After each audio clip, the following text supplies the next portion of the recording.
This is the easiest banana bread you'll ever make. Moist, soft, and packed with banana flavor, with no fancy equipment needed. Very ripe bananas, flour, sugar, melted butter, eggs, baking soda, and a splash of vanilla. Start by mashing your ripe bananas. The more spotted and brown they are, the sweeter and more flavorful your bread will be. Gently fold in the flour and baking soda. Mix just until combined, since overmixing makes the bread dense instead of soft.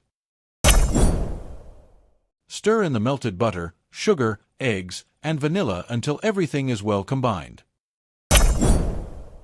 Pour the batter into a greased loaf pan and smooth out the top.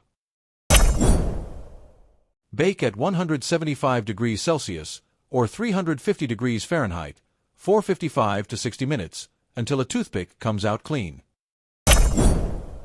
Let it cool in the pan for a few minutes, then transfer it to a rack.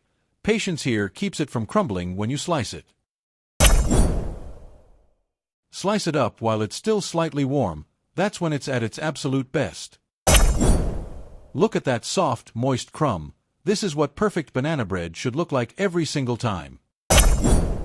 Enjoy a slice with your morning coffee, and don't forget to subscribe for more easy, delicious recipes.